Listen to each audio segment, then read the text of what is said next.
less and less than I thought, but perfect. Okay.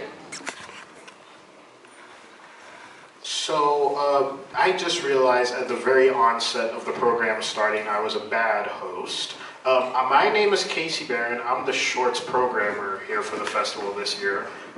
So I am very much a fan of all of you folks up here. So thank you once again for showing up for us for this 25th annual film festival. So thank you from the bottom of my heart personally. So with that said, just to start off the Q&A, I'm always interested in the obvious sort of genesis or spark that got you guys to the point of obviously getting the idea off the ground and creating the script. But beyond that, I'm also curious, what may have been some points that you didn't think you would end up making these films that you all shared with us here today? So starting down at the end with Gabby, you can go ahead. Hi, I'm Gabby. I'm the writer and director of Candid. Oh, sorry. You guys can feel free to introduce yourselves and which film you're with as we go along. So, which point did I not think that I would make? Yeah, either part of the question you want to answer. I had the opportunity to make the movie after I was selected for a program, the AT&T LL Lab, to do a short film. And I got selected a month after I lost my grandfather. So when I got the opportunity, it was great, but it was also like that was the only thing that was in my heart. So that's probably like the least thing you can anticipate when something like that happens. But when I was with him, and I can go into like where the Definitely. But when I was with him, I got to spend his last week with him in the hospital. And it was great, but it's like, it's gray areas. Like, it's never black and white, and it was great, and it was horrible at the same time. But when he passed, it was me and my brother and my cousin, and we were outside of the room. The doctors had come, told us that it happened, and we decided to tell the rest of our family via text, because we had this huge long text chain for people to know when to come to the hospital and when to leave and who's going to take which shift. And we texted that Grandpa passed and people should come back. And we got this text message back from this random person who like was not in our family at all, like somehow had got like mixed in the text chain. And they were like, I'm really sorry, but I think you have the wrong number. And we just like laugh, cry, like bust out laughing outside of the thing, but it kind of felt like my grandfather telling me like it's okay. And that things are not always sad, and like you deal with death, and I always remember him smiling. Like that's what I chose to focus on when I was making the movie, of those parts of the film. So that just was what was on my heart at the time. Hi, I'm C. Craig Patterson. My film was A Girl, and the genesis of it was thinking about the origin of silence in those type of situations, right? When a lot of times when people are accused of really horrible things, things get hidden away, like that starts somewhere. It typically starts in the home. So I wanted to make a film about that, and quite honestly, the only time it felt like it was an insurmountable type of thing is where we filmed was this tiny room, and it had to be about 115 degrees, and all the actors were so amazing, and they soldiered through it, and there were all these lights in the room, everybody was sweating, and they just kind of fought through it. It made me super proud of all of them and the whole team. So. Thank you. Hi, I'm Karen Hantman. I made Masks On as my film. The idea came actually from a conversation with my friend who asked me if I remember the first time I tasted alcohol. And I realized it happened right after the first siren in the Gulf War when my sister and I were full of energy and we did not want to go to sleep, and my parents decided, just give us some Irish cream and make us go to sleep. So that was the beginning of the idea, and Vicky told me that is crazy. And I didn't think it's crazy because as an Israeli, it's just the kind of stories all of us have. But as I began telling this story to people, I realized that it is not the way people do grow up usually. So that's when I decided to make this film. And I was ready to go to Israel. I live in Los Angeles. I was ready to go to Israel to shoot the film. And I found out that I'm pregnant.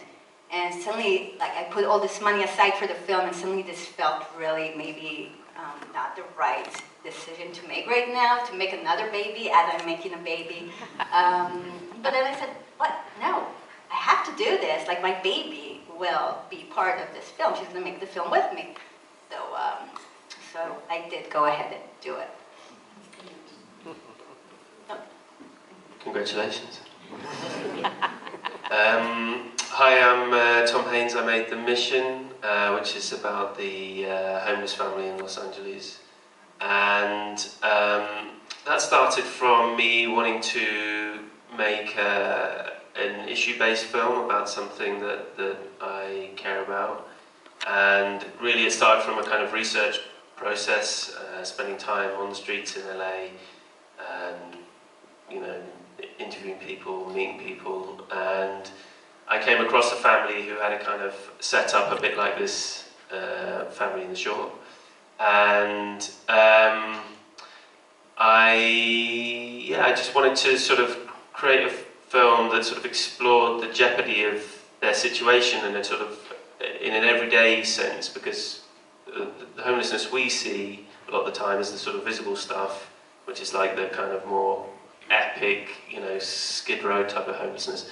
Whereas this is the sort of everyday homelessness that seems to affect a lot of people, and yet people still have to maintain jobs and go to school and do all those kind of things. And I just wanted to create a film that depicted that and showed what impact that had on them and then also their family. And I thought that that could be quite powerful and interesting, and that's how I ended up making the film. And what's the second question you asked? Shoot, now I think I forgot the second part of the question. No, just any sort of, I guess this won't be a perfect replicant of the original question, but any sort of moment where you felt like this maybe couldn't get off the ground, like this thing you're trying to create, again, going back to Karen's idea of this baby you're trying to create, and it not working out. Oh man, so many occasions and times and obstacles, and I mean, I'm sure every filmmaker has the same kind of thing, and reasons for you not to do it, just, you know, because it's a hard thing to do. And I don't know how to answer that, but I think you power through it, you know. And I think filmmaking is one of these things. I think when you set the wheels in motion, it just sort of, you know, it creates its own momentum, and I think that's quite a kind of powerful thing. You know, by the time you've kind of spoken to one person about it, and you've spoken to another person, then you've got, you know, crew on board, and then all of a sudden it's happening by its own volition. And I think that's it's an interesting thing about filmmaking. Thank you. For not knowing how to answer, you did a really good job. Just saying. Hi, I'm Shelly. I'm the writer and director of Moonwalk with me. The genesis of the story came from my father would go back and forth between the US and Korea. And so I created a fantasy landscape where the father was from a different planet, and he would go back and forth, and this character struggling with his absence.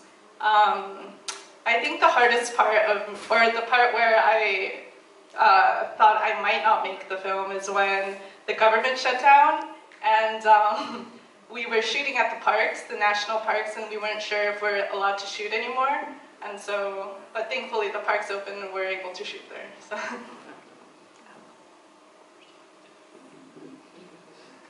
Hi, I'm Jono, Chanin. I'm the director of Tiny Warriors, the one about the two little boys who are fighting all the time and going to the soccer tournament. And first I just want to say what a pleasure to screen with you guys, incredibly talented filmmakers. Films from the heart. So. My film, I was preparing to be my brother's best man and also his efficient. So I was writing a lot about him and like thinking about him and my relationship with him and his relationship with his fiance and now wife. And at the same time, I was in film school and I was supposed to be writing a short film to make that semester. And I had this like really high concept thing I was working on, and it just kept kind of like, I'd write and write and write. It wasn't really coming out. And one night, I had a deadline for screenwriting class, and I was like up around, walking around the streets of Brooklyn at like 3 in the morning, trying to figure out what I was going to do.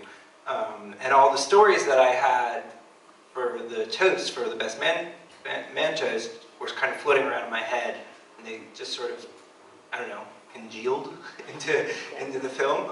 And I walked back inside, and I had class at like 9 a.m., and I just like went and typed the script up. So that's kind of what happened. And yeah, I think I don't know about you guys, but I mostly make films, I think, about people in my life. And that's always like a complex relationship, right? And when you're doing your brother's best man toast, it's like it's always going to be happy, but there's the other stories about like how you also kind of hurt each other that are always in the background a bit. But you know, he's also my biggest fan, and so I don't know. I just wanted to make a poem about that, I guess, and something that really encapsulated how that feels when you're a kid. Oh, the second question. When did I think it wouldn't happen? There was a blizzard the first day of production. It was crazy. That's why the kids are playing soccer in the snow, which makes no sense. And it was like during a polar vortex in New York and New Jersey, and it was kind of crazy, and like our AC's fingers were falling off, and we were like shuttling the kids like inside and outside, and like there was hot chocolate and toe warmers and all this stuff. And the first 3 scenes where the brother is like picking on the little brother, I wrote the night before because we knew we weren't going to be able to film outside that day because there was just too much snow coming down. So those were just like kind of improvised that we did. Very interesting. All right, thank you for that. I guess to jump off that point, and we'll open it up here for audience questions. So audience, please get those going in your heads as we continue here. But I'm just sort of curious, as a fellow writer myself, I've often approached stories within the context of whether the character is the driving force, or the story or narrative, rather, is the driving force pulling you through the entire experience. So I'm just curious for you guys, because I think, personally, having watched all these films, every film had such strong character development and character work showcased. So I guess if you guys wouldn't mind speaking to that, starting with Jono down here. Yeah, so like I said, character is definitely a big part of it, but I never feel ready to make or to write a film until I have what I kind of, in a very corny language, I call an ecstatic moment. Something that I feel like the story can build towards and sort of have a climactic thing happen, which of course in this one it's when the little kid's beating the crap out of the tree. So it's like when I get that nexus of those two things. So I had my brother, and then I had this story from childhood when he literally told me to kill a tree. And I went and I did it. So when I finally figured out how I could build the story around that moment, that's how it happened for me.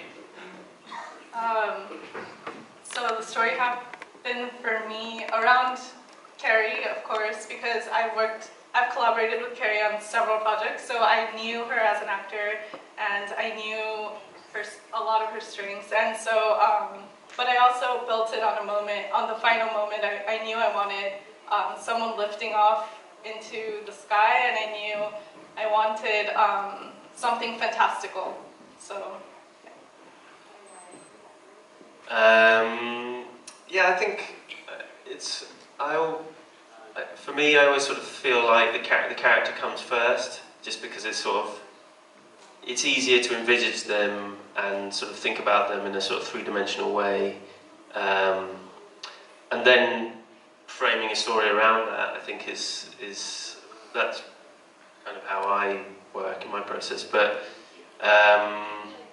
yeah, in terms of this film and Sunny, like I said, it was sort of like a research-based thing, so it was kind of formulated through meeting people in similar situations. So I had a lot of tonality from that in a way, but yeah, I don't know, I had a very sort of strong sense of the character, and I think in a short film context, really, it's all about character. I mean, you know, even the, you know, I forget the name of the film, the firework film, which I thought was fantastic.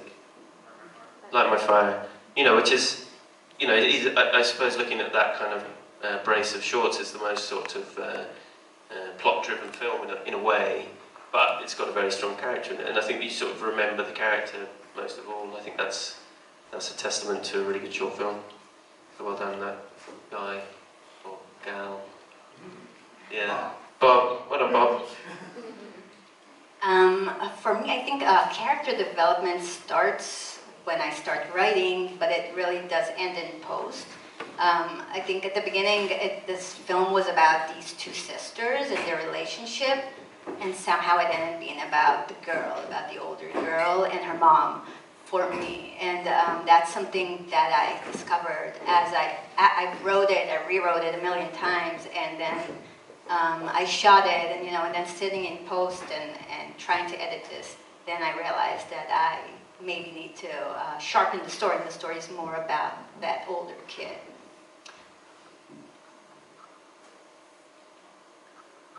For me, well, the company line for USC and Columbia is character first, right? But in actuality, it was really about the relationships between the two brothers. And I knew I wanted to, I tend to write stories about putting strain on sacred relationships, relationships that are kind of forged in steel. So I knew I wanted to do that, and then it became about how do you put the most pressure on that relationship and see where it goes. I think for me, they work in tandem a lot, the character and the story, just because I knew the elements of the story that I was trying to tell and what I was feeling, and just putting them in different situations. And with my character, I usually develop them by putting them in situations, just like letting my brain, when I'm upside down, like on my couch writing stuff out, I'll write scenes that have nothing to do with the script or anything, but that's how I develop how they function in different spaces. So when I put her in the story that I'm telling now, I felt like I knew her and could go on the journey with her. And I like to put them on journeys in general. In my other short that I did too, they somehow escaped their house and they venture into the night. That was a theme. All right, thank you guys for that. But I'd love to open it up here for audience questions. So anyone in the audience, if you'd like to raise your hand. Oh, there we go, right there. Go ahead, ma'am. Hi, can you all tell me your budget and how did you get the funds to pay for it?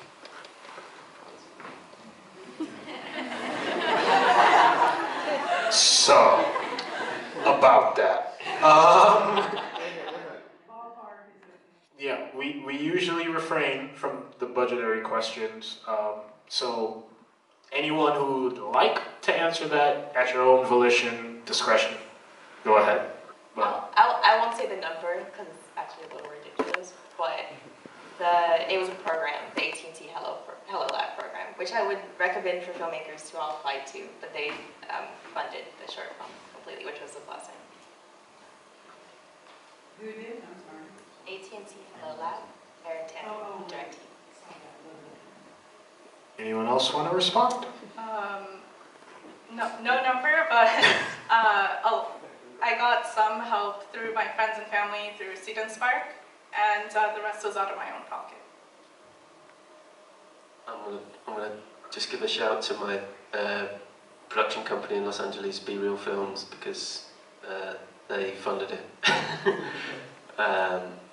They're a commercials production company, so I make commercials, and that's how we made this happen.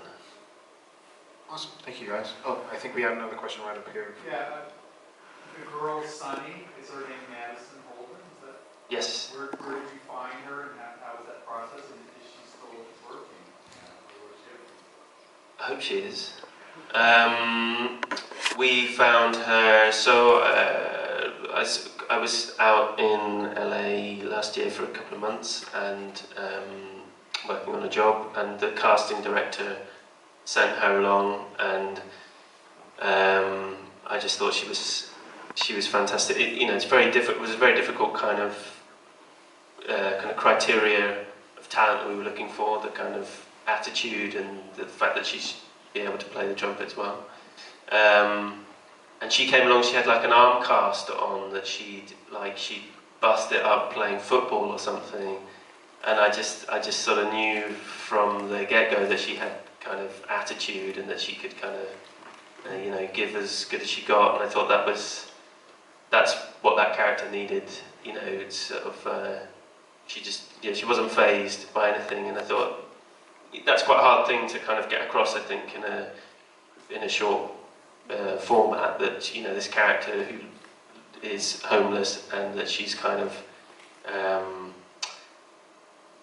she's kind of so concentrating on her love for playing that she's sort of kind of able to block out the noise around her, if you know what I mean. If that makes sense. You did a great job directing the children. Thank you. Thank you. All right, guys, I think we have time for maybe one more question. Anyone in the audience with one more question? Oh, yes, ma'am. Congratulations to all you guys. I noticed that most of you work with kids, younger kids, which I think it's great because I love a lot of coming-of-age stories. But now, as a fan of all of you, I would love to know what is up next for all of you, because I would love to continue seeing all of you work.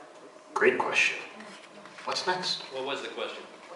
What's next for our filmmakers who are standing in front of us? Gabby, you can start. I'm writing a feature version of another short that I've directed. Wish me luck in that. And yeah. I have a feature version as well of a girl. It's called Other Boys of Summer, but the next project I'm working on is called A Rage in Carla. It's a noir film based off of the Kitchen Table series from Carrie Mae. I'm developing 2 features right now, and I am producing 2 features for my friends. Thanks. Like these guys, I've got a feature film in development which is more of a kind of dramatic thriller, and it relates to a short film that I had in London Film Festival a few years ago. So that's more of a British thing, as you can probably tell from my accent. I'm British.